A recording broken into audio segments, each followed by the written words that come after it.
Hi, I'm John Lewis with Shoreline Truck Parts. In this video, we're going to show you how to install an HVAC box in a Kenworth T660.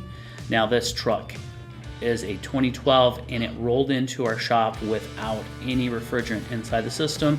It also had some AC lines unhooked, and it was very rusted. Here's actually a picture of the rusted box once we tore it off the firewall. It was a mess of a box, but we got it changed out. Do want to point out we do have other videos for Kenworth HVAC installs, and I'll leave the links down below this video so you can check those out.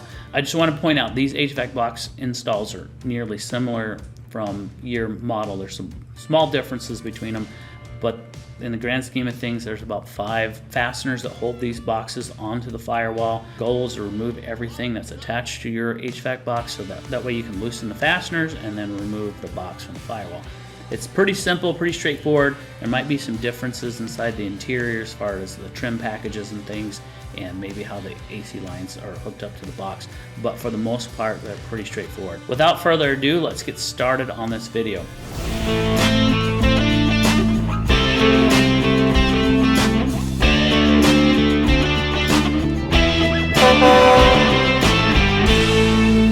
So typically, for time-saving purposes, if your AC system still has refrigerant in it, you can go ahead and start evacuating the system right away and then begin to remove the blower motor. Again, our box was so rusted, the 4 bolts on the outside were non-existent. It was tap screws that was used to hold the lid together. Go ahead and remove these 4 10mm bolts from your unit if yours isn't as rusted out as this one. Then we're going to move the lid, then unhook the blower motor. Now, after your refrigerant is completely evacuated, you can remove the parts, all the parts hooked to the outside of the HVAC box. This would include crimping off the coolant hoses below the heater core. If your truck has a sleeper cab, you're going to need to remove the sleeper lines. And again, this truck did not have the sleeper lines hooked up, so I'm just going to point out where the lines connect. And it's 11/16 wrench and a 3/4 inch wrench to remove those. And what we end up doing, because we didn't want, now we're going to disconnect the suction line that goes into the HVAC box. I believe that's a 1 1/4, don't quote me on it, but we'll remove that. Again, this truck did not have the suction line connected to the box, so you're going to remove that. And disconnect the liquid line from the receiver dryer. Now this is the line comes up behind the receiver dryer. You're going to have to disconnect that, and you're going to use a 5/8 wrench to do that. At this point, and we also had to loosen up the receiver dryer so that we can get to the fan relay. So then we went to the fan relay and removed that. Now typically at this point, once you have all the everything removed from the bottom of the box and the side of the box, then we would have you grind the top 2 bolts here. I have a picture here of a W900, a different video that we did. We ground off the bolts. They're kind of like nubs sticking out. There's not really much of a bolt head there, but know that there are bolts there. In our situation, these bolts were completely rotted from the box, so the only thing was holding them on were these tap screws that were attached to the firewall, and that was it. It was pretty wild. Now that this is done, we're going to go ahead and go inside the truck. We're going to remove the center console.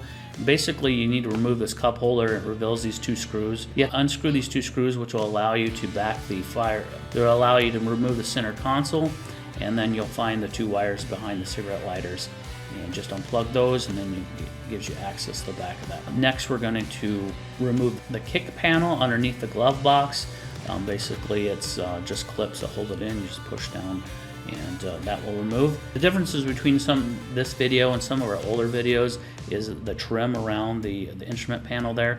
That's a little bit different. So you just want to be very careful. Use a plastic tool or your hands. The key word is to be very gentle at this point and remove the plastic around the instrument panel. And then you'll find a series of screws, as we're pointing out here. I believe there's 6 of them. Go ahead and remove those, and then I can get back in there. And what we're doing is we're getting access to the wiring harness that goes back into the dash. This wiring harness actually attaches to the HVAC box. There's one set is your blower motor. There are 2 harnesses that run to your HVAC box. You just want to unplug those and remove them. It's hard to get a camera in and get this a good shot, so we couldn't really get into there. But know that it is there, and if you feel around, you'll see it, and you can follow the line back to your HVAC box. Now, once this is done, we can go ahead and remove the 3 bolts that are holding the rest of the HVAC box to the firewall. Now, these 3 bolts, again, in our case, these were so rusted that the bolts were spinning inside of the box. So we had to literally rip the box off the firewall and then grind out all 5 of them. So this made this process take a lot longer. I will point out these 3 bolts. The one on the far left was difficult because that wiring harness is kind of the way. You're just going to have to push that wiring harness out of the way the best you can and get a socket on there and remove those. And from memory, I believe those are 10mm as well. If I make a mistake, you can look in the description below it. Now again, at this point, you'll be removing the box from the firewall, and where the gasket was sitting, you'll see some of the gasket kind of sticks to the firewall. Go ahead and make sure you clean that up really well because you want your other gasket to stick well to the firewall. Now that it's clean, we're going to get our new box ready. We're going to prepare it for install. First thing you're going to have to do is remove the lid to the heater box, and once you get these 4 bolts removed, there is the blower motor there. And currently we have 3 screws to hold that motor in place. We might do something different with that here in the near future. You'll move the 3 screws in order to remove the blower motor. Make sure you remove the wires from the blower motor, and then that'll give you access to some of the area that you're going to need access to once you go to install it. Our plugs in the heater core, a lot of times these get left inside the box, and then people in the winter time are like, hey, I don't have any heat. And it's, well, it's because there's rubber plugs in there for shipping. We try to keep the dust and debris out, and but remove those rubber plugs. There is a rubber grommet, and you'll see this is the old wiring harness that's hanging down here. I just want to point this wiring harness out. Sometimes with our plug and play, our premium plug and play boxes, installers will go to install it and they see these wires hanging out and they're like, hey, these plugs don't fit. Well, that's because this is the old wiring harness that needs to be removed. So we'll remove this, and there's just a rubber grommet right here. You can see it on the firewall there. You got to remove that out so that way you can slip the wiring harness through there. So we're going to take the new wiring harness and we're going to feed it through that hole, and then we're going to work on putting this box on. So I want to point out, here's a quick tip for you. As you're putting the box on, I was using my right hand to feel where the bolt was so I could fill the hole, and then I had my eyes on the 2 holes in the top, just making sure that those 2 were lined up so I could see the 2 holes once they were lined up, and then I could fill the one on my right hand, pretty much everything lined up, and it was easy to go from there. Now we recommend, once you get to this point where it's on the wall, we recommend taking your top 2 bolts. We're going to install those first, so that where that rubber flap is, reach your hand in there, take that bolt, and you're going to take hold the head of the bolt in your hand and then run that bolt through. That way you can stick the nut on the motor side, and then you can get a wrench inside of there and then tighten down these bolts. Now this makes it so you don't have to take apart a bunch of the dash. If you didn't do it this way, you'd have to take apart the dash. And then once you get the left side, and we recommend not tightening down all the bolts all the way down, because you want to just make sure that you have everything started before you tighten them down. And then we're going to go ahead and do the bolt on the right side, slipping that through, and then get that nut on there. Is on the motor side of the box and not stuck inside the firewall. Sometimes people will have air restrictions when they go to start up their system. They put in recirculate, and say, I'm not getting the air that I thought I was going to get. Well, that rubber flap sometimes gets stuck in there, so you want to make sure that it is on the motor side and it's able to flap open. So just a key point right there.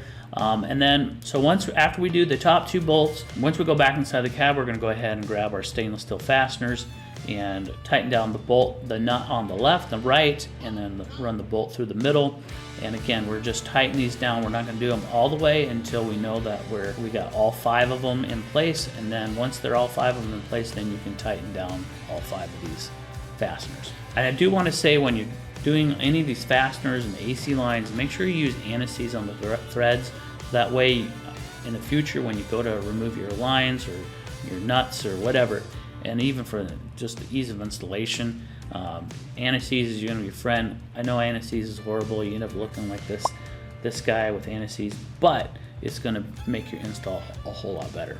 Now we're going to plug the new wiring harness back into the system. So again, grab that wiring harness and kind of pull it in there. And now we're going to reattach the instrument panel to the dash. So we're going to take our screws and screw down our instrument, get our instrument panel back into place. And then we'll take our trim, put that back into place, reattach the cigarette lighter on the charge port here, and then slide the console back into place. And then next we're going to go to the kick panel, and get that snapped into place. Now going back onto the outside of the truck, now we're going to reinstall our fan solenoid. Then we're going to move to the liquid line on the receiver dryer. Make sure you have anti-seize on those threads. Tighten that line down, and then we're going to connect our suction line to the system. And again, we would typically connect the bunk lines at this point as well, but because we didn't want to get that these lines were open, we didn't want to risk contaminating the system. We went ahead and put block offs on them, and these little block offs are great even if you have a sleeper that you just want to block off because you're turning it to a day cab or whatnot, and you have the AC system, so these are really great for that. Now we're going to connect everything underneath the box as well, so all that bracket that we took off, reconnect our coolant lines, but we're going to tighten down the top 2 bolts on the box here, and then we're going to reinstall our blower motor. Make sure that your ground is black. Black is always ground, and then your hot is either going to be orange or blue or a different color like that. Go ahead and plug those in. Now reinstall the lid with the 4 bolts, and then we make sure your high and low switches are connected and all your wiring and everything is cleaned up so it's not hanging down, any of those kind of things. And actually, once you have all the AC lines connected, you can go ahead and just start pressure testing the system and then putting refrigerant back in the system. So thank you again for watching. We'll have links to the products in the description below. And again, we just thank you so much for watching. Have a great day. If you have any questions, reach out to us at 616-834-1503. And otherwise, we'll talk to you later.